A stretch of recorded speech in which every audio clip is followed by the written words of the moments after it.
नमस्कार मित्रांनो, मी संदीप इनामके, चित्रपट कला दिग्दर्शक. आपल्या या कलाभ्रमंती कार्यक्रमात आपल्या सर्वांचं सहर्ष स्वागत करीत आहे. आज आपण भेटणार आहोत एक खास कलाकाराला, की जो ग्रामीण भागातून येऊन पुण्या मुंबईसारख्या ठिकाणी मालिका विषयांमध्ये एक वेगळं नाव कोरलेलं आहे.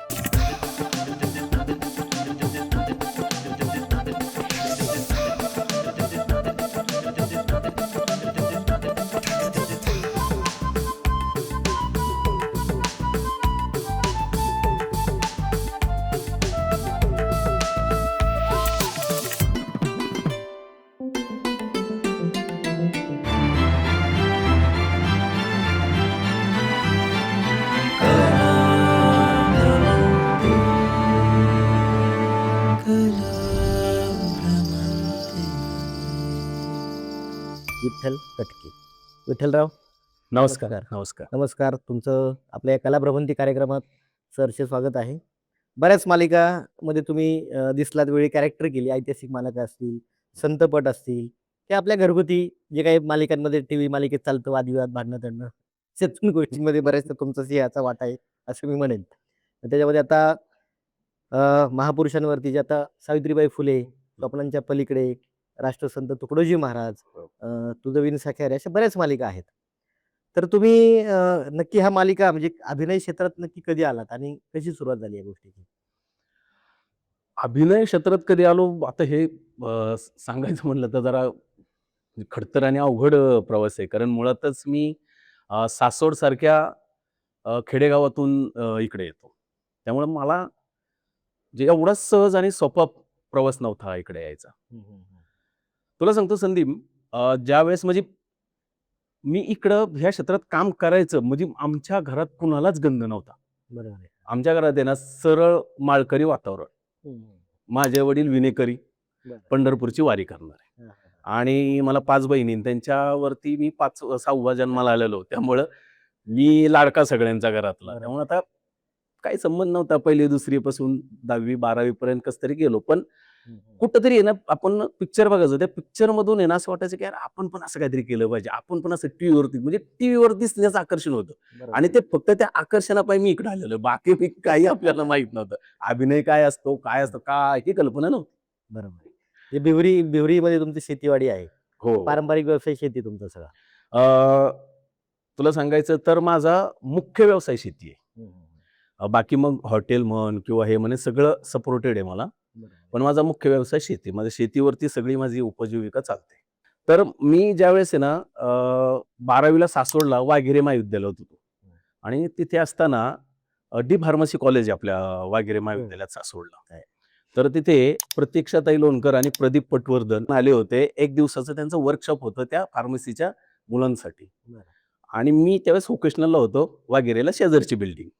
तिकडे होतो ना आणि मला आमचे जे लांडगे मास्तर होते ते मला बोलले, "विठ्ठल, अरे तुला आवड आहे, तू असे आवाज काढतो, मिमिक्री करतो." कारण मी दादा कोंडके किंवा असे सगळ्यांचे नाही का, नाना पाटेकर असे सगळे त्या काळात जॉनी राऊत नावाचा एक माणूस मिमिक्री करायचा. त्याचे कॅसेट खूप प्रसिद्ध आहे. त्यामुळे मी आपलं हे आपलं हे करायचो आणि ते सरांना आमच्या आवडायचं. "अरे हां, कर, कर, कर, कर." किंवा ते हे असं सगळं.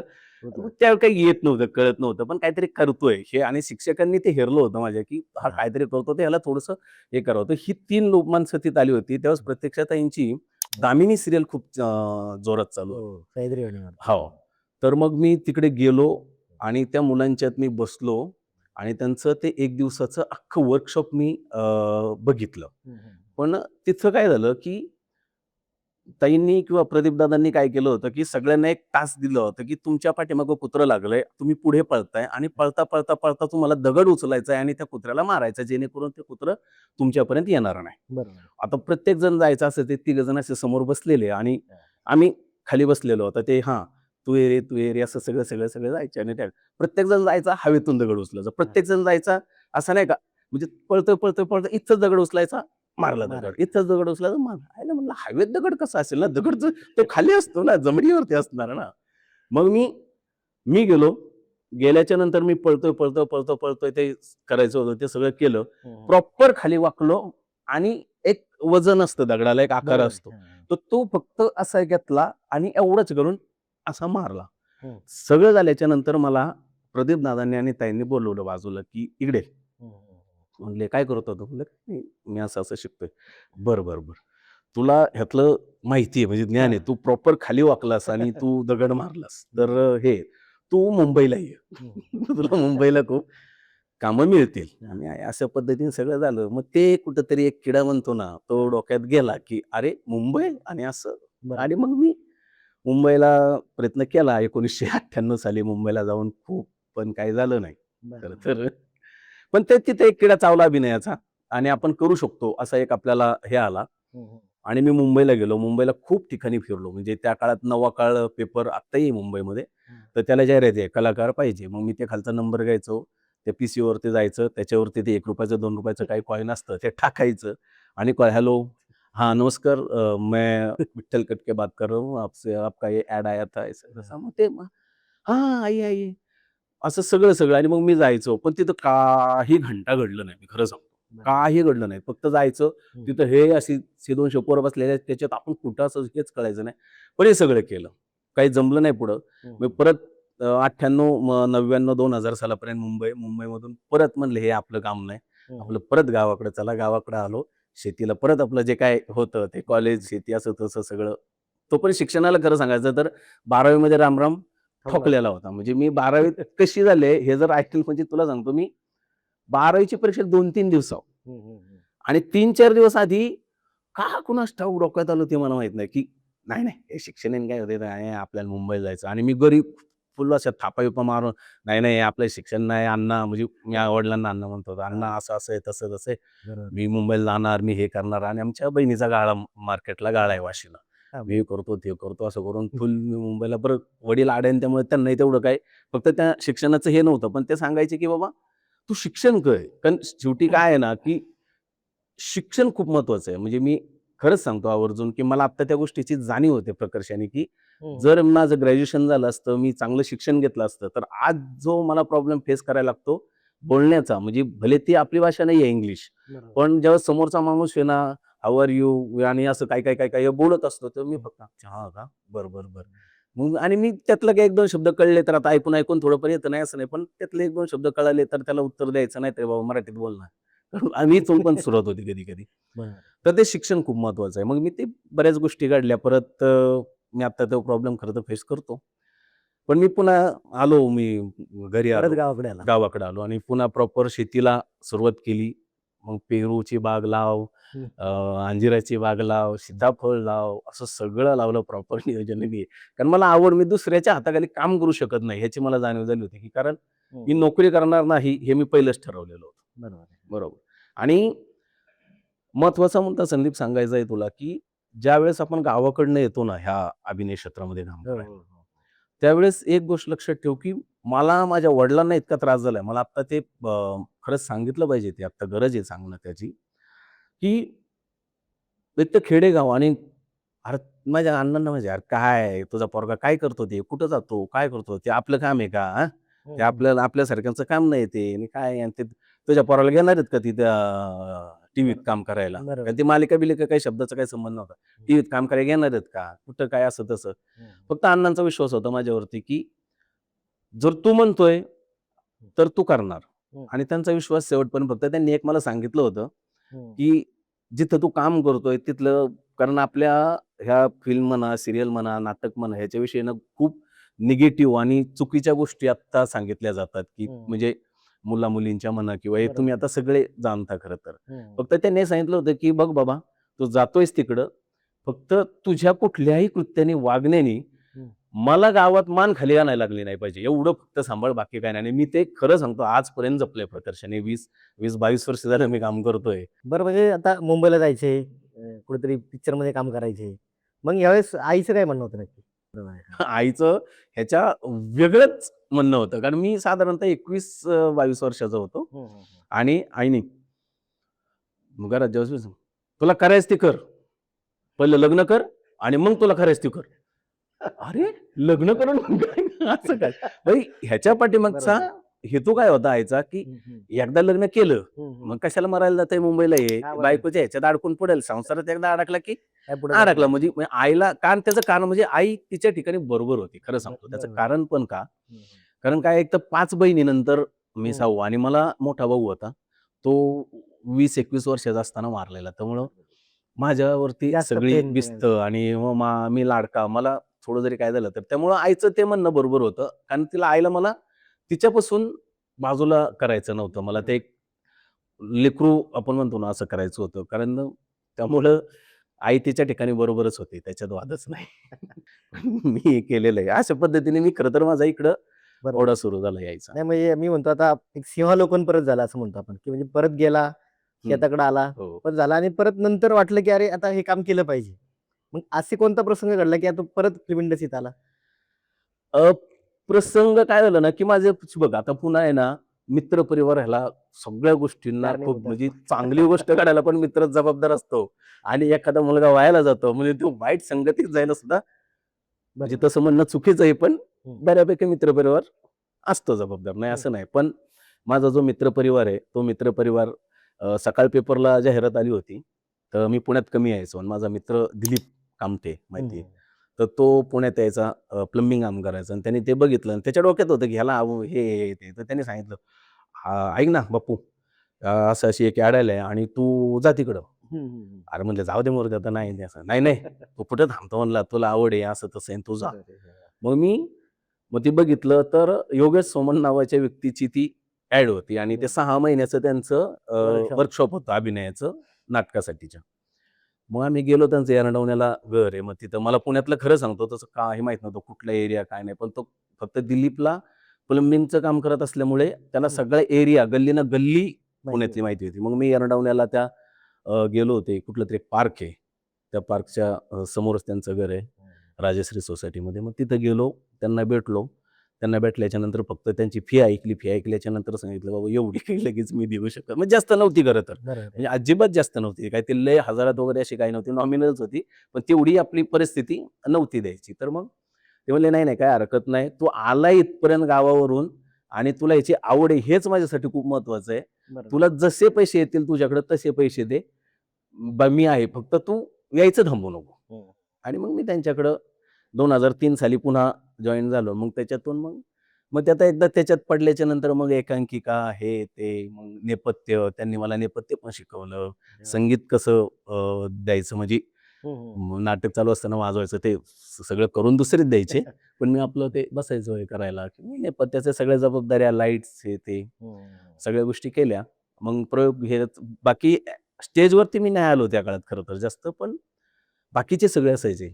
पण सरांच्या एकदा लक्षात आलं, की अरे सगळे काम करतात. विठ्ठलच स्टेजवरती दिसत नाही कधी, नाही हं, का? हं. मग त्यांनी म्हणजे मला ते मला चांगलं आठवतंय. मला बोलले, तुझ्यासाठी एक एकांकिका करायची."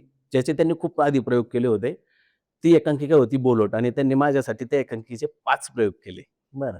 आणि आम्ही ते सोलापूर वगैरे सगळीकडे आम्ही त्याचे 4-5 औरंगाबादला पण त्याचा प्रयोग केला, आम्ही केले. मग नंतर मग मग त्यांच्याच मग प्रायोगिक नाटकातून राज्यनाट्य म्हण, अनेक ठिकाणी मग काम केलं. म्हणजे मला केलं. नेपथ्य म्हण किंवा असं याच्यातून जवळ-जवळ 42-43 हं. बक्षिसं मला प्रथम आणि द्वितीय क्रमांकाची मिळालेली आहेत. अरे वाह, वाह! म्हणजे काही म्हणजे बघा निर्णय तुझा योग्य ठरला ना परत. म्हणजे परत पुण्यात आला, त्यांच्याकडे शिकला. म्हणजे मी पण त्यांच्याकडे बरंच काम शिकलेलो आहे, की गेलो होतो हं. त्यांच्याकडे. त्यानंतर वाटते दांडगी मुलं त्यांचा सिनेमा आपण भिवरीमध्ये हो. केला होता तिकडे. दांडगी मुलं असेल, भिरभिरं नावाचा सिनेमा असेल, माझं भिरभिरं. माझं भिरभिरं. हं, हं. तर त्या सिनेमा कसे आले किंवा त्याबद्दल कशी मदत केली होती आपण तिकडे काही? आता मदत म्हणजे ते तुझ्या जीवावर केली खरं तर. म्हणजे कारण मला त्यातलं तुला माहिती आहे नाटक आणि सिनेमा खूप मोठा फरक असतो आणि बरोबर आहे. हां. ते तुझ्या जीवावर. मी तुला फोन पण केला होता, की "संदीप असा-असा विषय आहे ना आपल्याला करायचे तर म्हणला, "बिंदास, बिंदास काही हरकत नाही. तू बिंदास ये आपण करूयात." तर बरं. मग सर मला म्हणले होते, तर मग सरांनी मग चांबळी गावात आपण केलं. हो, सांगली, विवरीत भिवरी. केलं. आपल्या म्हणजे दांडगे मुलाला तर हं, माझं अख्खं जुनं घर हं. म्हणजे आमचा अख्खा परिवार त्याच्यात राहायचा. बरोबर. आणि त्याच्यातच शूटिंग असायचं सगळं म्हणजे आम्ही ते 10-12 दिवस आहे ना शूटिंगचंच जेवलोय म्हणजे घरात कधी चूल पेटवलीच नाही. हां, हां. पण म्हणजे चांगलं म्हणजे माझं वीरविरही मग एकदा हे झाल्याच्या नंतर आणि गावाला गाव पण होतं. आता बिल्डिंग झाल्या सगळी कौलारू बरोबर वगैरे आहे. होती. सगळ्या स्ट्रक्चर गोष्टी नाही होत्या. राहिलं. हं, त्यानंतर आता मालिका. मालिकांमध्ये आता काय बऱ्याच व्यक्तिरेखा केल्यात. ऐतिहासिक मालिका मला वाटतं स्वराज्य रक्षक संभाजी. हो. त्याची मालिका केली ती गाजली, की त्याच्याबद्दल तुझं कॅरेक्टर बी लक्षात राहिले लोकांच्या. मग त्याबद्दल कसं काम केलं म्हणजे जरी रोल तर छोटा तुला असला. मी थोडंसं डिस्टर्ब करतो, कारण हा. काय आहे ना, आपण हा गप्पांचा कार्यक्रम करतो, हा. तर तू जेवढं बोलला तर मी कदाचित ते पुढचं माझ्याकडनं राहून उठून जाईल राहील. किंवा मला ह्याला काय बोलायचं होतं. बरोबर. स्वराज्य रक्षक संभाजीची एक म्हणजे खूप गमतीशीर किस्सा आहे तो. हम्म, हम्म, हम्म. योगेश जाधव त्यावेळेस तिथं काम करायचं सुरुवातीला हा. 2018च्या आसपासचा काहीतरी किस्सा आहे. बरोबर. आणि मी योगेश चांगला मित्र माझा. हम्म. मग मी फोन केला, "दादू काय चाललंय? काय असं तसं?" म्हणला, "काय नाही, तू काय करतो?" म्हणलं, "काय नाही." "ये मुंबईला ये तू. तुला इथं असं-असं एक सीरियल चालू आहे. हम्म. त्याच्यात काही ना काहीतरी तुला काम मिळून जाईल." आता बरं ती टीव्हीवरती मी ऑलरेडी बघत होतो स्वराज्य रक्षक संभाजी. बरोबर आहे. आईला म्हणलं डॉक्टर अमोल कोल्हे यांच्या बरोबर काम करायला मिळणार म्हणलं याच्यामध्ये. चला काही का असं मागं बाला घेऊन जरी उभा केला ना तरी चालेल. बरोबर आहे. असं म्हणलं. पण आपल्याला जायचंच. कारण शेवटी काय होतं ना, की आपल्या छत्रपतींचा संभाजीराजांचा इतिहास बरोबर आहे. आणि आपण त्यांच्याच जन्मभूमीतून येतो, नक्की. पुरंदरच्या पायथ्यापासून. नक्की, नक्की. तर ते कुठेतरी होतं आणि मग मी ते गेल्याच्या नंतर मग ती पण किस्सा ते ह्याच्यात फिल्म सिटीमध्ये शूटिंग. हम्म. कधी बापजन्मात त्या फिल्म सिटीमध्ये गेलेलो नाही. हम्म. मग तिथे गेल्याच्या नंतर तेव्हा पहिल्याच गेटला एक गेट आहे बाहेर, संतोष नगर म्हणून हो, एरिया आहे, तिथे बाहेर. गेट आहे. तिथंच अडवलं. म्हणलं काय नाही अशाच्या ठिकाणी जायची. म्हणले फोन करा तिथं. हम्म. आता काय करायचं? मग परत योगेशला फोन. तर योगेश काहीतरी सीनमध्ये होता. हम्म. मग परत 5-10 मिनिटं थांबलो. परत फोन लावला. मग त्याने उचलला. हां, मग त्यांनी सांगितलं, "हां, पाठवा." मग आतमध्ये गेलो. ते तिथं गेल्याच्या नंतर पुन्हा म्हणजे त्या हत्ती मैदान जे आहे ना, तिथला त्यांच्या सेटचा जो गेट असतो, त्याचा एक ते मामा म्हणजे आता चांगले ओळखीचे ते अजून आहेत खरं तर. तर ते चांगले ओळखीचे आहेत. तर ते सोडायला तयार नाहीत. त्यांना म्हणलं, "अहो," म्हणलं, "योगेश दादांनी बोलवले." "कोण?" आता बोंबलला म्हटलं, "आता काय?" मग त्यांना परत फोन केला. मग योगेश आला बाहेर. मग आम्ही गेलो आतमध्ये. मग त्यांनी सचिन गद्रेंची ओळख करून दिली. ते म्हणले, "ठीक आहे, काही हरकत नाही. तू ऑडिशन दे आणि जर ऑडिशन आवडलं तर तुला 1 दिवसाचं काम देईल बरोबर. आणि जर 1 दिवसाचं काम तू चांगलं केलं, हम्म, हम्म, तर बाकी तुला मग पुढं मोठा रोल देईल." आता मग ते 1 दिवसाचं मग आपल्याला असतं ना ते डोक्यात, "अरे बरोबर. मग काय एकदाच काय जे होईल ते होईल." ऑडिशन दिली. हा. म्हणलं, "ठीक आहे, कळवतो तुला." आता कळवतो म्हणलं, की पहिला अनुभव माझ्या गाठीशी होता. हम्म. कुठेही ऑडिशन दिली.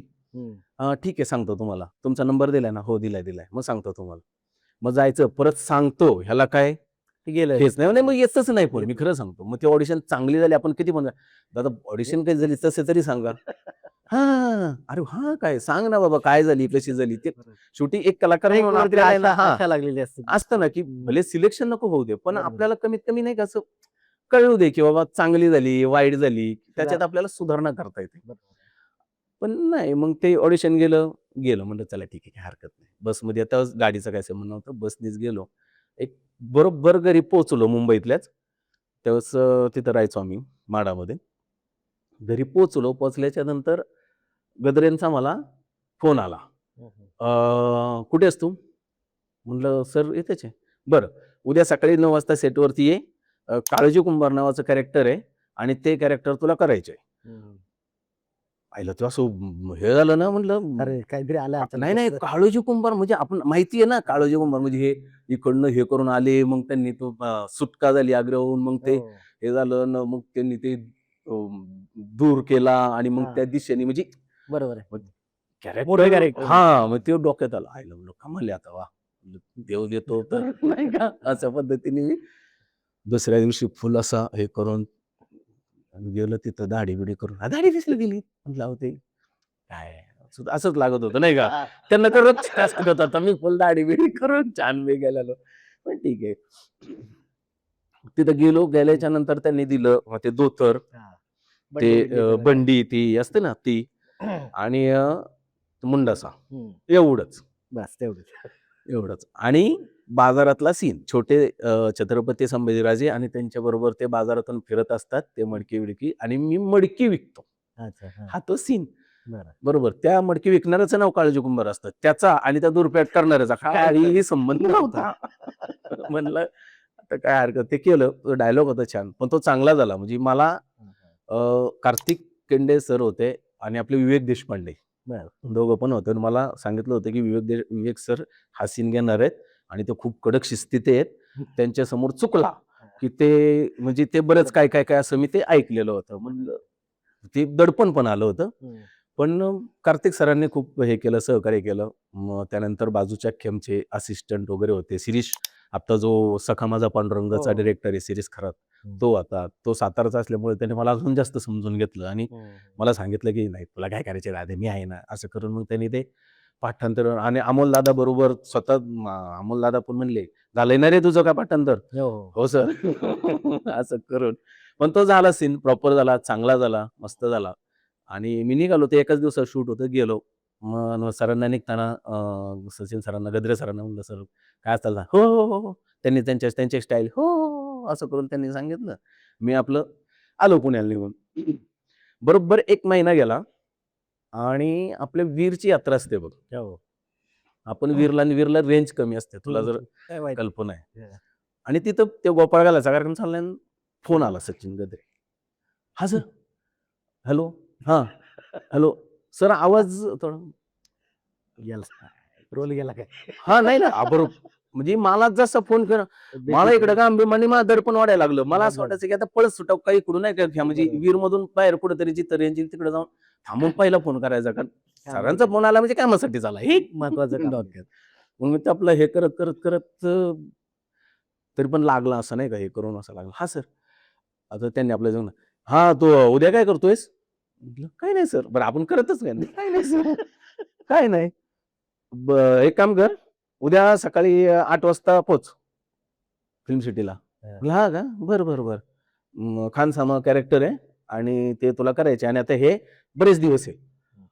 बरेच दिवस म्हणल्याच्या नंतर मला इतकं हायसं वाटलं. आता म्हणलं मला मला म्हणजे छत्रपती संभाजीराजांचा सहवास लाभणार म्हणजे बरोबर. डॉक्टर अमोल कोल्हेनं त्यांचा हम्म. सहवास लाभणार आणि मला बरंच काही मिळणार. आणि मग मी ते काय कॅरेक्टर खानसामा म्हणजे काय कोणाला माहित नव्हतं. नंतर मी जवळ-जवळ 15 दिवसांनी कळलं, की मला खानसामा म्हणजे आचार्य. हा, हा. तोपर्यंत मी विचारलं पण बरं खानसामा म्हणजे मी कधी ते स्वयंपाक नाही केला. बरोबर. हा. फक्त जेवायला वाढायचो हा. आणि ते थोडंसं आपलं आपण हे करायचं आणि त्या काळातली एक पद्धत असते ना, की राजांनी खायच्या आधी आपण ते हे करतो आणि मग नंतर हे करतात. तर तसं ते होतं ते. पण ते मग जवळ-जवळ मी तिथून पुढं संदीप तुला सांगतो मी 2 वर्ष 2 म्हणजे शेवटपर्यंत मी होतो. मग मी त्याच्यात सुरुवातीचं जे काळोजी कुंभार सांगितलं ते, खानसामा केला. त्यानंतर शृंगारपुरामध्ये संपत नावाचं एक 2 दिवसाचं कॅरेक्टर होतं ते केलं. त्यानंतर ज्यावेळेस हे छत्रपती संभाजीराजे ते रात्रीचा प्रवास करत असतात. तर ते एका धनगरवाड्यावरती थांबतात. तर त्या धनगरवाड्याला मुखिया म्हणून मी केला. तर तोही लोकांना आणि मी शिव्याही खाल्ल्यात. मी खरं सांगतो. म्हणजे माझा एक त्यातला मी खूप म्हणजे असं बोललो नाही कधी बाहेर. पण त्याच्यामध्ये शेवटच्या टप्प्यामध्ये ज्यावेळेस मी मरतो त्या मालिकेत. तर छत्रपती संभाजीराजे बसलेले असतात आणि मी जेवण करतो. खाली बाजूला त्या काळात तितर पक्षी मागायचे. तितर पक्षी असे बाजूला ठेवलेले होते. जेवायला वाढतो आणि त्यांनी विष कोणीतरी त्या अन्नात त्या दुसऱ्याच ह्यांनी टाकलेलं असतं. आता ते मी आपलं सगळं करत असतो आणि ती सिरस्ता असतो ना, की ह्यानी खायचं आणि मग त्यांनी खायचं. तर मी ते खातो. मला काही होत नाही. पण पक्षी ते किलबिल करायला लागतात. चव, चव, चव, चव, चव, चव त्यांची जी सुरू होती. ऐकलं म्हणून मला ते लक्षात येतं, की ह्यांनी ओरडाओरड सुरू केलं म्हणजे काहीतरी गोड आहे आणि मी तर आता ते खाल्लेलं आहे. मग राजे खात नाहीत आणि बरोबर राजे मला म्हणतात, की "खानसामा काय होतंय?" कारण मला तोपर्यंत असं जरासं असं फिरायला लागलेलं असतं ना. हां आणि मग मी हे होतं आणि मग मी बरंच मग तो ॲक्शन ड्रामा, ट्रीटमेंट सीन ज्याला म्हणतो आपण, त्या पद्धतीने सगळं करून मग ते आणि शेवटी मला मी खूप भाग्याचं मानतो मला, की भले तो सीरियलचा पार्ट असेल, नसेल बरोबर. पण मी जेव्हा खाली पडतो, तेव्हा स्वतः छत्रपती संभाजीराजे मला त्यांच्या मांडीवरती घेतात आणि तिथं मी मरतो. असं मला हे आहे आणि त्यातला एक मी ज्यावेळेस ते सगळं संपवून माघारी चाललो होतो, तेव्हा टेलिकास्ट झाला होता तो सीन. साताराची एसटी होती. मला चांगलं आठवतंय. मी आणि माझा एक मित्र होता. पण आम्ही माघारी निघालो होतो. रात्री 11:30ची सातारची गाडी. आम्ही पुण्यात येतो. कंडक्टरला आला, कुठं तर मी आपलं ते नवले पूल असं सांगत होतो. आणि त्याने माझा आवाज ऐकला संदीप. बघ म्हणजे आवाज ऐकला. तुम्ही स्वराज्य रक्षक संभाजीमध्ये काम केलंय ना? तो एक तर सातारीच. तो त्याच्या ह्याच्यातच. म्हणलं, "हो." म्हणले, "ते औषध घालणार तुम्ही ते हे तुम्हीच." म्हणलं, "हो." लाज वाटते का राव तुम्हाला? म्हणजे मला आहे ना असं काय मी काय केलं बाबा? काय झालं? माझा मित्र पण अहो ते कॅरेक्टर असतो. नाही, नाही पण कळलं पाहिजे ना. कोण तू? मराठी ना? मग राजा नवीच म्हणजे तो पेटला असा. बरोबर. हा. आईच्या गावात म्हटलं काय म्हणलं. सॉरी दादा म्हणलं काय करणार. गेलो नंतर गप्पा मारल्या त्यांनी. त्यालाही माहिती होतं की ऍक्टर आहे अमुक आहे, पण तो एक आपल्याला जाणीव होती. आणि गावाकडे आल्याच्या मग अजूनही माझा मित्रपरिवार जर कधी थांबला ना तुझ्या लक्षात येईल मला म्हणतात ते राजाने विष घातलेला हाच बरं का. बरोबर आहे. आणि ते म्हणजे कॅरेक्टर एवढं चांगलं हे केलं होतं तुम्ही ते त्याचं. चांगलं झालं. म्हणजे मला त्या मालिकेने एक प्रकारे ओळख दिली आणि जगदंब क्रिएशन डॉक्टर अमोल कोल्हेंनी, कारण अमोल दादानी त्यांची कुठलीही म्हणजे त्या मालिकेत मी त्यांची पहिलीच मालिका जगदंब क्रिएशनची, तर त्याच्यात मला काम दिलं आणि त्यानंतर त्यांच्या जगदंब क्रिएशनची कुठलीही मालिका येऊ दे, मला प्रोडक्शन मधून पहिला फोन असतो की विठ्ठल काय करतोयस, आहे ना? हो आहे. मग ते मला बाकी काही सांगत नाही, डायरेक्ट सांगतात की 10 तारखेपासून शूट सुरू आहे. मग मी काय करतोय काय नाही काय नाही. आत्ताही मी सावित्रीबाई ज्योतिराव फुले आत्ता जी सिरियल सुरू आहे त्याच्यातही मला सचिन सरांचा फोन आला, विठ्ठल काय करतोयस? म्हटलं काय नाही सर, आहे आता सध्या निवांत आहे. बरं अमुक अमुक तारखेपासून 25 नोव्हेंबर पासून शूटिंग सुरू होणार आहे ते कर्जतला एनडी स्टुडिओला, तर तू 24ला रात्री पोच, राहण्याच्या वगैरे सगळी सोय केलेली. संपला विषय. तिथं आल्याच्या नंतर कळलं मी काय करतो. तो विश्वास असतो सगळा. हां, हां. त्यांनी प्रत्येक ह्याला मला प्रोजेक्टला ते बोलवलं. नाही आणि अमोल कोल्हेंसोबत आता राजा यशवंत छत्रपती खूप मोठी म्हणजे नितीन हो, देसाईंची मोठी मालिका. बरोबर. मालिका म्हणण्यापेक्षा ते सिनेमात दिसायचा तो. हो. मग त्यावेळेस खूप स्टार आवाज लागला. गाणं टायटल सुरू झालं अजय अतुलचं की सगळे लोक सगळे, टीव्ही सगळे, पाहिले. बरोबर. त्यानंतर मी 2012ला त्यांच्यावर जागरण नावाचा एक सिनेमा केला होता डॉक्टर अमोल कोल्हेंचा. बारामतीला आमचे प्रफुल्ल तावरे आणि अरविंद तावरे प्रोड्युसर होते. बरोबर. आणि नंतर आम्ही एक मराठी टायगर्स महाराष्ट्र कर्नाटक सीमा प्रश्नावरती सिनेमा केला. बरं. त्यामुळे त्यांचं प्रत्येक गोष्टीवर लक्ष म्हणजे असं नाही का, म्हणजे त्यांचं प्रोडक्शन हाऊस जाईल पण बाकी सगळ्या टीमवरती लक्ष किंवा माझ्यावर खास त्यांनी जे प्रेम होतं त्यांचं म्हणजे आहे अजून पण बरेच आमचे फोन होतात आणि चांगलं काम. विशेष म्हणजे तुम्ही ज्या सगळ्या ह्याच्यामध्ये काम करता म्हणजे अमोल दादांचं तुमचं एक संबंध चांगले आहेत नाही का, म्हणजे चांगला हो. सिनेमा किंवा मालिका संदर्भात तर ते कसे नवीन कलाकारांना किंवा सपोर्ट करतात किंवा बऱ्याच वेळा असतं की कोणीतरी गॉडफादरच पाहिजे फिल्म इंडस्ट्रीत, कोणीतरी ओळखीचाच पाहिजे, मग तुमचं काहीतरी होईल, मग तुम्हाला रोल मिळेल. असं आहे का चांगलं काम केलं चांगलं काम मिळत राहील? हां, हे महत्वाचं आहे खरं तर. बरोबर म्हणजे चांगला प्रश्न काढलाय. कारण बऱ्याच लोकांचा आता हा गैरसमज आहे, की माझी अमुक चॅनल प्रमुखाबरोबर ओळख आहे म्हणजे मला कामच मिळणार किंवा माझी असं ओळख आहे. ईपी क्रिएटिव्ह माझा ओळखीचा आहे, निर्माताच दिग्दर्शक माझा ओळखीचा आहे. म्हणजे कामच मिळतं असं काही नाही. माझे खूप अनेक दिग्दर्शक मोठमोठे ओळखीचे आहेत, निर्माते ओळखीचे आहेत. पण ओळखीने काम ओळख असावी म्हणजे ओळख असलीच पाहिजे. त्याशिवाय तुम्हाला काय चाललंय ते कळत नाही. बरोबर. की समजा एखाद्या ठिकाणी ऑडिशन आहे, तर ती ऑडिशन पण तुम्हाला कळण्यासाठी ओळख असली पाहिजे. बरोबर. त्याच्याबद्दल वाद नाही. पण मुळात तुमच्या अंगात कला असली पाहिजे, तुमच्यात टॅलेंट असलं पाहिजे. कारण आता सुद्धा बघ आता मी एक ॲड आत्ता करतोय. तर त्याच्यामध्ये मला जेव्हा त्यांनी मागवली माहिती तेव्हाच मला युअर नेम असं नव्हतं आलं. टॅलेंट नेम आलं होतं. अच्छा. म्हणजे तुम्हाला टॅलेंट पाहिजे. बरोबर. टॅलेंट का तर म्हणजे आलं. तुमचं टॅलेंट असेल ना, तर तुमच्या ओळखी किती आहेत त्याच्या इफेक्ट काय एवढं म्हणजे महत्वाचं ठरत नाही तुमच्या ओळखी किती आहेत त्या. आणि अमोलदादाचा विषय तू जो म्हणलास ना, तर अमोलदादा खूप सपोर्टिव्ह व्यक्ती आहे. आणि आपण म्हणतो ना स्विच ऑफ, स्विच ऑन. म्हणजे त्या फिल्म सिटीमध्ये आल्याच्या नंतर खासदार अमोल कोल्हे तिथं नसतात. तिथं असतात ते अभिनेते आणि निर्माते अमोल कोल्हे. त्यामुळं कलाकारांना एक आर्टिस्ट म्हणून समजून खूप चांगल्या पद्धतीने म्हणजे मी सांगतो ना, मी सुरुवातीला त्यांच्याबरोबर बोलायचोच नाही. मला भीती वाटायची. अरे कसं बोलायचं? कसं? ते स्वतःहून नंतर नाही का हे झालं. मग आम्ही आत्ता चांगलं बोलतो. मी खरं सांगतो. म्हणजे पहिल्या स्वराज्य रक्षक संभाजीमध्ये तर आम्ही म्हणजे सर आता मी दादा म्हणतो. बरोबर आहे. पण खूप सपोर्ट आहे. आणि जरी चुकलं तरी टेन्शन घेऊ नको. होतं असं करून हे करतात. म्हणजे सपोर्टेड आहे. त्याच्याबद्दल वाद म्हणजे सगळी जगदंबची सगळीच टीम सपोर्टेड आहे.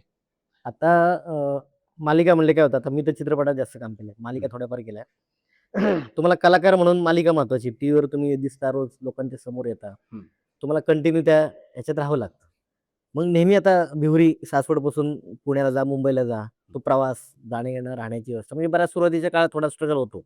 पण त्या काळात बरीच मंडळी असतात, सहकारी असतात, की सपोर्ट करतात, की आपण सांगू शकतो की नाही माझ्या ह्याच्यात याचा बाबा सिंहाचा वाटा आहे. याने मदत केली. अशी कोण लोक आहेत की त्यांनी खरंच सपोर्ट केला? दिग्दर्शक चंद्रकांत गायकवाड, माझा संपूर्ण मित्रपरिवार, त्यामध्ये अमोल कटके, किरण कटके, संदीप कटके या सर्वांचा सिंहाचा वाटा आहे. संदीप तुला खरं सांगू का? मी ज्यावेळेस पुण्याला यायला सुरुवात केली ना, त्यावेळेस 1992 साली आमच्याकडे एसटी सुरू झाली होती. ती पण वेळच्या वेळेला म्हणजे सकाळी 7:15 ला एक जायची, नंतर 10 वाजता एक जायची, नंतर म्हणजे अशा 1-1, 2-2 तासाच्या गॅपनी त्या गाड्या होत्या. आणि मी 1998ला ज्यावेळेस पुण्यात येत होतो, काही शिकायला हे करायला किंवा 2000 साली 2000 त्यानंतरच मी यायला लागलो होतो ना, तर त्यावेळेस मला म्हणजे 6 वाजता आमचा क्लास असायचा. मला घरून 3:30 वाजता निघायला लागायचं. बरोबर. त्याचं कारण काय? कारण 3:30 ची गाडी गेली, की डायरेक्ट मग 5 5:15 ला असायची. मग हो. 6 चा क्लास सापडायचा नाही. कारण भिवरीतून स्वारगेटला यायला एसटीला कमीत कमी तास लागायचा. मग तो तास कुठे होणार? कारण मला पुन्हा स्वारगेटला उतरायचं आणि तिथून लोकमान्य नगरला चालत यायचंय. रिक्षाने येऊ शकत नव्हतो, कारण तेवढे पैसेच नव्हते. त्यामुळं एसटीने उतरलं, की चालत लोकमान्य नगरच्या शाळेत यायचं. तिथं येऊन मग तो क्लास करायचा आणि सरांना सांगायचो, "सर मला लवकर सोडा." कारण मग तिथून कारण त्या श्रीरामपूर नावाची एक आपल्याकडून एक एसटी जायची बघ. ती 8:30 ला बरोबर निघायची. मग ती एसटी मिळाली पाहिजे. मग 8:15 वाजता मी पळत यायचं की तिथं. मग तो तो कंडक्टर ते सगळ्यांना जरा असं ओळखीचं म्हणण्यापेक्षा बरेच लोकं त्यांच्या ओळखीचे असल्यामुळे काय व्हायचं ते थांबायचे. मग तो "हा आला का रे? हा आला का रे? हां, नाही आला नाही." नेहमीच नाही आला का? मग ते येणार आहे कधी हो? मग तो हां, म्हणजे त्यांचं एवढं हे झालं कारण गाड्यांची संख्या कमी होती ना. त्यामुळे मग ते थांबायचे कधी-कधी. मग आपण सांगायचं, "मी येणार आहे बरं का." असं तसं. सांगामध्ये व्हायचं. मग जायचो. तो खूप आणि नंतर गाडी घेतली. गाडी घेतल्याच्या नंतर मी जेव्हा पुण्यात यायचो, तेव्हाच म्हणजे अख्ख्या पुरंदर नव्हे, पुणे जिल्ह्याला, महाराष्ट्राला बोबदेव घाट परिचित आहे. बोबदेव घाटामध्ये काय-काय कांड व्हायचे आणि काय-काय व्हायचं. संध्याकाळी 7:00-7:30 नंतर बोबदेव घाट माझ्या माहितीप्रमाणे बंद व्हायचा. तिकडनं कुणीही कारचा तर नव्हताच संबंध जास्त खरं तर, पण टू व्हीलरवाला कुणीही जात नव्हता. जर एखादी मोठी गाडी गेली तरच. कारण मी यायचो ना, तर मला पण घरून सांगितलं जायचं 12-12:30 वाजता कधी-कधी प्रयोग संपायचे नाटकाचे. तर मग ज्यावेळेस यायचो तर मी येवलेवाडी नावाचं जे गाव आहे, त्या गावात येऊन थांबायचो. मग मागून गाडी आली का बाबा एखादी हां, आला हे कोणी ते थांबला. ट्रक एसटी आहे हां, काहीतरी म्हणजे आलं तरी मागे हे जायचं. सांगू का, कुणीही आलं ना, की मग एक 4-5 गाड्या झाल्या ना जत्त्यानी, की मग त्या मग सगळ्या संगच बरोबर. जायचो आम्ही. आणि त्यावेळेस आता लय स्टार रस्ता झालाय. त्यावेळेस कुठला असला रस्ता तेव्हा. छे, छे. काही संबंध नव्हता. तो त्रास आणि आता पुणे नाही हा पुण्याचा झाला. सगळ्यात मोठी कसरत आमची झाली ती मुंबईलाच. म्हणजे सीरियल माध्यमात काम कसं चालतं हे तुला काही वेगळं सांगायची गरज नाही. रात्रीच्या 11 वाजता फोन एका प्रोडक्शनमधून आला. "हॅलो, सर कल 7:30 का कॉल टाइम है." हां? अरे 11 वाजता रात्री सांगतो तू. 7:30चा उद्या कॉल टाइम. मी येणार का सर? मी त्याला सांगितलं, "सर मैं ऐसे-ऐसे रहता हूँ, तो देखिए ना एक 10 साढ़े 10 बजे तक मैं आ जाता हूँ, करता हूँ, आता हूँ लेकिन थोड़ा-सा एक." "नहीं ना सर, वो पहले सीन लगा है." म्हणजे ते रडगाणं जे तेव्हापासून ते आता पण तसंच आहे हां. म्हणजे एवढं मी जे बघतो ना ते तसंच आहे. पण आल्यावरती काय सील नाही, नाही, नाही, नाही, नाही. तो म्हणजे अरे देवा! मी तुला खोटं वाटेल संदीप त्यावेळेस मी 11 वाजता आणि घरचे म्हणले ना, "काय झालं बापू?" म्हटलं, "काय नाही मला आज." अरे म्हणलं, "आता कुठे जाणार? कसा जाणार?" मग पुन्हा मित्र स्वारगेटला सोडवायला. मग ते हां, बाईकवरती स्वारगेटला सोडवायला 2 गाड्या घेऊन सोडवलं. तिथून मी कुठली एसटी होती? कर्नाटक, बेळगाव वगैरे नाही का त्या जातात. त्या गाड्या आल्या होत्या. त्याच्यात बसून मी तिथं मग तो रात्रभर प्रवास तिथून उतरून सेटवरती आणि माझा सीन दुपारी झाला सर. बरोबर तसंच होतं. मी 7:30 म्हणता. 7:30 7:15 ला पोहोचलो होतो. तुला खोटं वाटणार. हं. मी दुपारी ब्रेक नंतर "चलो, चलो, चलो, चलो आपका सीन लगा है." हां? अरे मग सकाळी काय इतक्या लवकर? नाही, नाही. म्हणजे ही हं. हे का सांगितलं त्याचं कारण पण सांगतो, की ह्या गोष्टींची पण सवय पाहिजे. बरोबर आहे. हां. कारण त्यावेळेस मला या गोष्टी सवय नव्हती खरं तर. सर आता ती इतकी सवय झाली ना, "हां, कितने बजे?" "हां सर, सकाळी 8 8:30 पर्यंत या." ओके. आपण आपल्या वेळेत पोहोचायचं. आजही तू बघितलं. तू 11 ची वेळ दिली होती. मी 10:40-45 ला मी इथं होतो. पोहोचला होता. बरोबर आहे. हां. वेळेच्या आधी 10-15 मिनिटं पोहोचायचं. तिथं बसायचं. मी तुमच्याकडं सकाळी 8 ते रात्री 8 ह्या वेळेत तुमच्याकडे कामाला आलेलो आहे. हं, हं. त्या वेळेत तुम्ही मला कधीही बोलवा. बरोबर. मी बसून येईन. त्यामुळं नक्की, नक्की. हां. चांगलं नाही आहे. पण ते बरं. प्रवास खूप म्हणजे तुला खोटं वाटेल मी ह्या बसचा एक प्रवास सांगितला. असे अनेक आहे. हं. म्हणजे रात्रीचं संदीप खोटं वाटेल मी दुधाच्या टँकरने पण गेलेलो आहे. हं. म्हणजे म्हणजे पैसे त्यावेळेस नसायचे. मग तो टँकरवाला मला चांगला आठवतंय ₹40-50 घ्यायचा इथून. कुठं? हं. ह्याला सोडायचा तो वाशीला का पुढे? वाशीला नाही. हं. वाशीच्या पुढे गेल्यानंतर आहे ना काय आहे ते चेंबूर चेंबूर नाका. हां, तिथं कुठेतरी सोडायचं कारण त्यांना इकडे-तिकडे जायचं असायचं. बरोबर आहे. हां. मग तो तिथं सोडायचा, मग तिथून पुढे जा अशा टाईपने म्हणजे असं बरोबर. खूप म्हणजे आता ते पण मी पाहिलंय याच्यात की भूमिका भरपूर केल्या. म्हणजे ऐतिहासिक असेल, संतपट असतील आपले. की आपण सासवडला बरेचसे सुमित फाउंटन, कुणाल टी हो, सिरियल हो, त्याच्यात काम केलेलं आहे. किंवा सखा पांडुरंग मालिका, मुक्ताई सिरियल लागायची. हो, हो, हो. त्यानंतर बाकी हे हल्लीचे सासू-सुनांच्या काही इतर कुरघोड्या कार्यक्रम असतात. त्यात पण बरेच रोल केलेत. मग आता ऐतिहासिकचा वेगळा रोल, संतपटाचा वेगळा, इतर कॅरेक्टर वेगळं. मग ते कॅरेक्टर करताना कसा अभ्यास करता किंवा काय कसं केलं जातं ते? इतिहास हं. ह्याच्यातही तू त्याची काही त्या कॅरेक्टरची तोडमोड नाही काय करू शकत. बरोबर आहे. जे तुला डायलॉग शब्द लिहून दिलेले आहेत, तेवढेच. तू जसेच्या तसेच बोलले गेले पाहिजेत. नक्की. बरोबर. हं. त्याच्यात जर तू इकडे-तिकडे केलं किंवा तुला त्याला पॅरलर एखादा शब्द सुचवून तो घेतला, तर अर्थच बदलतो. हं. त्यामुळे भाषेचं थोडीशी काळजी घ्यावीच लागते. त्याच्यात वाद नाही. बाकी गेटअपने आपण येतोच येतो. त्याच्यातून. भाषेची ते काळजी तीच आपल्याला संतपटात म्हण, कारण ते पौराणिकमध्ये पण. कारण हं. पौराणिकमध्ये पण सेम त्याच पद्धतीने चालतात. त्याच्यातही थोडं इकडे-तिकडे झालं तरी बरोबर. सगळी गणितं बदलतात. हं. जे की आपण जे आत्ता ह्या साध्या सीरियल करतो म्हणजे अशा कॅरेक्टर सासू-सुनाच्या ह्याच्या हं. त्याच्यात. त्याच्यात काय तू काही चालतं. त्याच्यात काय तू इकडे-तिकडे केलं, काय केलं म्हणजे चालतं असं चुकीचा समज घेऊ नका. पण मला असं म्हणायचंय की तुम्ही थोडंफार इकडे-तिकडे एडिशन आल्या तरी हां, चालतात तुम्ही किंवा आपण कॅरेक्टर म्हणतो ना हां, डेव्हलप करू शकता. वेगळं तुम्ही काहीतरी. तुम्हाला पाहिजे तसं ते फुलवू शकता, करू कॅरेक्टर शकता. फुलवू शकता. एक्झॅक्टली. तर तशा पद्धतीने होतं ते. पण ठीक आहे. कारण मी सांगतो ना तुला, मी आत्ता वेट क्लॉवर प्रोडक्शनची अ, तुझं माझं सपन नावाची सीरियल केली. त्याच्यामध्ये हिरोईनच्या वडिलांची भूमिका मी केली, मारुती माने म्हणून. बरोबर. ते खूप गाजली मला. तिकडे सेटवरती सगळे पुरुषातली अलका कुबल असे म्हणायचे. अच्छा. हां, कारण माझं कॅरेक्टरच काय वाट्याला दुःखच हो. हां, काय हां. म्हणजे ते मी एक तर गरीब परिवारात मी इकडे तसाच, अच्छा. मालिकेतही कॅरेक्टर. तसाच हां. आणि माझा मूळ स्वभाव असा नाहीये. बरोबर. मी खूप विचित्र. असा बरोबर. हे चंचल आहे. म्हणजे वय किती असलं म्हणजे हां. जास्त नाहीये, पण कितीही असलं तरी मला असं वाटतं मी अजून 20-22चाच आहे. बरोबर आहे. त्यामुळे आणि मला एकदम 50चं आणि ते सगळे पांढरे केस, हे हं. ते हातात काठी आणि सगळं वेगळंच होतं. मला ते कॅरी करायला सुरुवातीला अख्खा महिना गेला, की मला ते सगळं समजून घ्यायला आणि हे करायला आणि हं. म्हणजे मलाही मुलं आहेत. पण मला ते झेपतच नव्हतं, की हे. हां. पण मला चांगलं आठवतं, की सचिन गोस्वामी सरांनी सांगितलं, की हा करेल. अच्छा. हा एक विश्वास त्यांनी हां, दाखवला. त्यांचा का विश्वास होता मला अजूनही कळलेलं नाही. पण त्यांनी सांगितलं, की हा करेल. आणि आमचे डिरेक्टर अवधूत पुरोहित, विक्रम पाटील, श्याम पवार त्यांनी सांगितलं, की "हां, ठीक आहे, काही हरकत नाही. मी घेतो करून." हं. असं जे म्हणतो ना ते. आणि नंतर 1 महिन्याभराने मग ते सापडलं कॅरेक्टर आणि मग तिथून पुढं मग जे काय हं. मजा आली. चांगलं. मग खूप छान. हे छान आहे. बरेच विविध मालिका, एकांकिकात काम केलंय. चित्रपटात पण बरेचसे काम केलेलं आहे. हां, हां. पण अजून पाहिजे तशी भूमिका अजून काही मिळाली नाही असं मला एक मित्र म्हणून वाटतंय. बरोबर आहे. कारण मिळाली पाहिजे. कारण मी मिळाली बऱ्याच पाहिजे. कारण हां, खरं सांगू का, हां. की हं. अ, मी माझं एक ताजं आत्ता 1-2 दिवसातलं उदाहरण देतो. एका ठिकाणी मी ऑडिशन पाठवली होती. हां.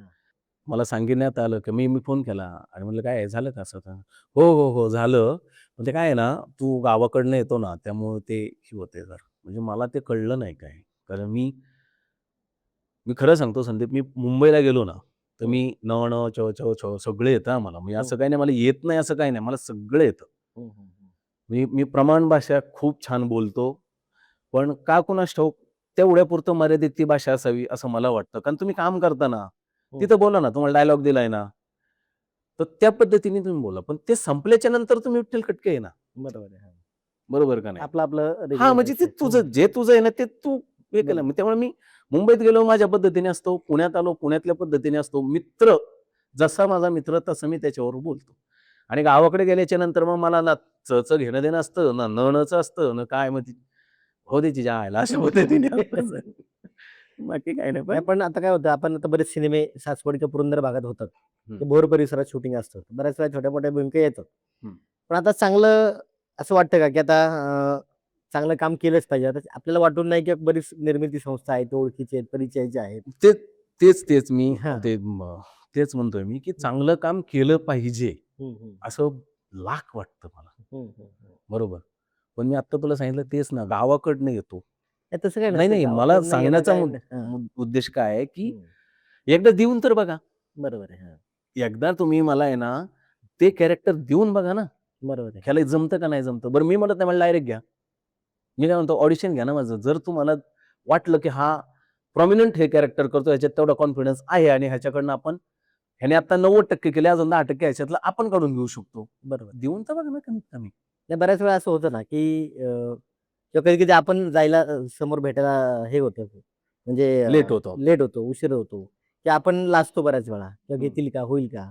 असंही कधी-कधी होतं किंवा त्या लोकांना वाटतं, की अरे हा ग्रामीण भागातला आहे, मग हा ते काम करू शकतो का? कॅरेक्टर वगैरे निभावतो का? हे कुठेतरी म्हणजे ऑडिशन ते माध्यम आहेच. पण त्यातून पण कुणीतरी विश्वास ठेवला पाहिजे, की आपण ठेवला पण पाहिजे. पुढे गेलो पाहिजे असं मला बरोबर. वाटतं त्याच्यातून. थोडासा तरी विश्वास ठेवला पाहिजे, की बाबा हा करू शकतो आणि मी म्हणतो नवीन माणसांना नाही, पण जे मला ओळखतात ना, त्यांनी तरी ठेवलाच पाहिजे, बरोबर. की बाबा हा करू शकतोय. नक्की, नक्की. पण आता शूटिंग कधीतरी रोल असतो. आता कसं असतं, मी आर्ट डायरेक्शन करतो, बाकी लाईन प्रोडक्शन करतो, प्रॉपर्टी हाऊसची, इव्हेंटची कामं असतात माझी, म्युझियमची असतात. मी कंटिन्यू बिझी असतो. पण कलाकारांना काय होतं, ठराविक वेळेत, ठराविक काळात तेवढं काम असतं. मग इतर वेळेत तुम्ही नक्की काय करता काम? किंवा फिल्म इंडस्ट्रीचं वारं एक तो कोट असतो आपला सिनेमाचा, ॲक्टरचा, अभिनेत्याचा. पण तो नेहमी रोज वावरणं पण अवघड काम आहे ना ते. मग नाही. इतर वेळेस पॅरलल फॅमिली किंवा शेती किंवा गावाचा गाव पण ते कसं जपलं जातं? मी सांगतो ना, काय आहे ना, मुळात मला ह्या क्षेत्राची आवड आहे. मला छंद आहे. बरोबर का नाही? मी सुरुवातीलाही सांगितलं, की माझा मूळ व्यवसाय शेती. मी शेती करतो. मला शेती करायला आवडते. कारण मी खूप त्याच्यात कम्फर्ट असतो. मी इकडे असतो. मी आता 22-23 वर्ष झालं मी काम करतोय. मी इकडे त्याच पद्धतीने कम्फर्ट असतो. मी शेतात. पण माझा मूळ म्हणजे आपण म्हणतो ना, ब्रेड एंड बटर आपण ज्याला म्हणतो ना, तर ते माझ्या शेतीचे. आता हॉटेल आमराई 69 आमचं हॉटेल आहे. पण तो एक वेगळा पार्ट आहे. मी तिथेही खूप कमी जातो खरं तर हॉटेलमध्ये. जास्त जातच नाही. बाकीचेच पार्टनर सगळं बघतात. कारण मी सुरुवातीलाही ज्यावेळेस तिथं पार्टनर म्हणून गेलो, त्यावेळेस त्यांना सांगितलं होतं, की मी अशा-अशा क्षेत्रात काम करतो. त्यामुळे मी पूर्ण वेळ कुठलीही जबाबदारी घेऊन मी इथं काम करणार नाही. मग त्यांनी ते मान्य केलं आणि म्हणून मी सगळं आता इकडंच आणि तू जे बोललास ना, की हे जे सिनेमाचा किंवा मालिकेचा कोट आपण म्हणतो, तर मी फक्त तो पुणे-मुंबईला आल्यानंतरच घालतो. बरोबर आहे. हां. बाकी मी आलं मी आता काल तुझा फोन आला त्यावेळेस मी आंबे काढणीचं काम माझं चाललं होतं. बरोबर आहे. माझ्याकडे 600 केसरची झाडं आहेत आंब्याची. बरोबर. त्यामुळे माझं त्याच्यातच सगळ्या गोष्टी आणि हं. आत्ताही सकाळी आंबे काढूनच आले. इकडं आलेलो आहे. वाह, वाह, वाह! त्यामुळं असं काही नाही आणि आता तूही सासवडसारख्या तू पण शेतकरी आहेस मुळात खरं तर. तुझी खूप माझ्यापेक्षा खूप मोठी शेती आहे तुझी मला माहिती आहे. हं. तर शेती आहे. म्हणजे प्रत्येक जण आता आहे ना व्यवसाय शोधतोयच आहे आणि बरोबर आहे. मला कायम वाटतं, की मी खरं सांगतो, मला कायम प्रकर्षाने एक गोष्ट जाणवलेली आहे ना, ती कुठली त्या काळात पैसे नव्हते म्हणून मला जास्त इकडं त्यावेळेस काम करता आलं नाही माझ्या उमेदीच्या काळात. बरोबर मी आहे. खरं सांगतो. ज्यावेळेस मला वाटायचं, की मी हिरो हवं, त्या काळात माझ्याकडे पैसेच नव्हते. ज्यावेळेस माझ्या डोक्यावरती खूप छान केस होते. हां. बरोबर का नाही? ते जोश असतो, ती हां, उर्मिला म्हणजे असते. तो त्यावेळेस वेळ असतो काहीतरी त्या काळात वेळ असतो त्यावेळेस. 20-22 वय ना आणि हं. मग त्यावेळेस काय व्हायचं ना, की ते एकतर हे आणि मग आता छोटं-मोठं काहीतरी केलेलं असतं आपण बरोबर. अर्ध्या हळकुंडाने पिवळं होणं म्हणतो ना, ते मी पण झालेलो आहे त्या काळात. नाही असं हां. काही नाही. पण मग ते आपण मग ते तर म्हणते, "अरे हां, आता पण" आणि माझे तुला फोटो बघ तुझ्या लक्षात येईल जुन्या काळातले. तर मग ते वाटायचं, पण त्यावेळेस काही नाही मिळालं काय. आता टक्कल झाल्याच्या नंतर, "अरे, तू आता ह्या कॅरेक्टरसाठी चांगला जातोस हां." असं हां. जे काही सर्व झालं. पण ठीक आहे, ते होतं. नशिबाचा भाग असतो. तुम्हाला ज्या दिवशी जी गोष्ट मिळायची ती त्या बरोबर. दिवशी तुम्हाला मिळणार. फक्त तुमचे प्रयत्न चालू पाहिजेत ती गोष्ट मिळवण्यासाठीचे. कारण घरात खाट्यावरती बसून तुम्हाला कुणीही काही देणार नाही. बरोबर. तुम्हाला त्यासाठी बाहेर पडणं गरजेचं आहे. हं. तुम्हाला त्यासाठी काम करणं गरजेचं आहे आणि तुमच्या मनात ती जिद्द असली पाहिजे, की मला हे मिळवायचंच. बरोबर आहे. बरोबर का? हं. आणि ते मिळतं. मी खरं सांगतो. स्वामी कृपेने आपल्या सगळ्यांना ती गोष्ट मिळतेच. फक्त तुमची जिद्द आणि चिकाटी असली पाहिजे. नक्की, नक्की, नक्की. खूप छान तुम्ही तुमचा प्रवास उलगडलाय. आता आमच्या नवोदित कलाकार, प्रेक्षक किंवा जे आपले जे काही बरेच लोकांना अट्रॅक्शन असतं फिल्म इंडस्ट्रीचं, की आम्हाला हिरो, हिरोईन व्हायचे, काहीतरी डान्समध्ये काम करायचंय. तर बरीच लोंढा हा गावाकडचा शहराकडे येतो. पण तिथं सगळ्यांनाच काही यश मिळत नाही. मग त्यांनी कुठल्या गोष्टीचं बॅलन्स किंवा एक काळजी घेतली पाहिजे, यातून तारलं गेलं पाहिजे, असं काय सांगू शकाल? काय आहे, या क्षेत्राचं लहानापासून थोरापर्यंत सगळ्यांना आकर्षण आहे हं. मुळात. काय आहे, आत्ता जन्माला आलेल्या मुलाचा फोटो काढून लगे सोशल मीडियावरती पोस्ट केला जातो. हं. 1 महिन्याचं झालं व्हिडिओ करून पोस्ट केला जातो. आता दर महिन्याला वाढदिवस करायची एक नवीन पद्धत हो आहे. त्यामुळे ह्याचं किती आकर्षण आहे हे आपण समजू शकतो. फक्त आता झालंय काय माहितीये का, की सगळ्यांना टीव्हीवरती दिसायचं, सगळ्यांना हिरो व्हायचंय, सगळ्यांना हिरोईन व्हायचंय. पण असं होत नाही. ज्याच्या नशिबात जे लिहिलंय ते त्याला मिळतं. मी नशीब एवढ्यासाठीच, कारण बरीच लोक म्हणतात, "अरे नशिबावर असं काही नसतं." ठीक आहे, आपण त्यांचंही मान्य करू. पण असं काही नाही. तुम्हाला ज्या क्षेत्रात काम करायचंय, त्या क्षेत्राची माहिती आधी पूर्णपणे घ्या. त्याचा नीट अभ्यास करा, त्याचं प्रशिक्षण घ्या. शिक्षण घेऊन स्वतःला प्रूव्ह करा, की मी आता ह्याच्यात काम करू शकतो. आज म्हणजे 4 बदाम खाल्ले म्हणून उद्या लगेच होत नाही ते. तुम्हाला त्यासाठी वेळ द्यावा लागतो. खूप लोकांनी म्हणजे 20-20, 25-25 वर्ष ह्याच्यात काम करतायत. म्हणजे त्यांनी खूप सिनेमात काम केलंय, सीरियलमध्ये कामं केलेत, तरी पण अजून नीटशी ओळख नाही त्यांना. बरोबर. म्हणजे खूप लोकं आहेत, माझ्या माहितीतली आहेत, हो. की खूप म्हणजे त्यांचे पार आता म्हणजे आता कारकीर्द थांबवण्याची वेळ आली आहे. तरी म्हणजे आणि खूप सिनेमे म्हणजे "अरे हां, बघितलं." असं होतं. पण हे होत नाही. कारण ह्याच्यात काय आहे ना, अभिनेता हा एक वेगळा पार्ट आहे आणि सेलिब्रिटी हा एक वेगळा पार्ट आहे. लक बाय चान्स हां, असं आहे. त्यामुळं आपण जे करतो त्यासाठी पूर्ण अभ्यास करून ह्याच्यात आलं पाहिजे. लोंढे आता येतात, आता मुंबईमध्ये आपण बघतो, आता काही वेगळं सांगायची गरज नाही. आपण सगळं तेच करतोय. खूप लोकं येतात सर, आणि मला एक गोष्ट पटलेली नाही, की मी काहीही करायला तयार तयार होतो तो. हो, हो. म्हणजे आता म्हणजे नाही का, सब मैं ये करूँगा, 500 दिया तो भी चलेगा. अरे! हे काय? बरोबर. त्यामुळे असं नाही, पण अभ्यास करून आणि सगळ्या गोष्टींनी आलं तर म्हणजे चांगलीच गोष्ट आहे. म्हणजे असं म्हणलं जातं, की रावणाने कितीतरी 12 वर्ष, 12,000 वर्ष काहीतरी तपश्चर्या केली, तेव्हा देव प्रसन्न झाले. मग कमीत कमी आपण 12 महिने, 12 म्हणजे नाही का, बरोबर आहे. तरी त्याच्यात अभ्यास करा, बरोबर. तेवढं केलंच तर पाहिजे. कुठेतरी काय होईल. असो. नक्की, नक्की. धन्यवाद. खूप छान मार्गदर्शन केलं आज विठ्ठलरावांनी. विठ्ठलराव, तुमचं आमच्या कला भ्रमंती कार्यक्रमातर्फे खूप खूप आभार. आणि धन्यवाद. तुम्ही असेच येत जा, आम्हाला मार्गदर्शन करत जा आणि लवकरच भेटूया. धन्यवाद. धन्यवाद.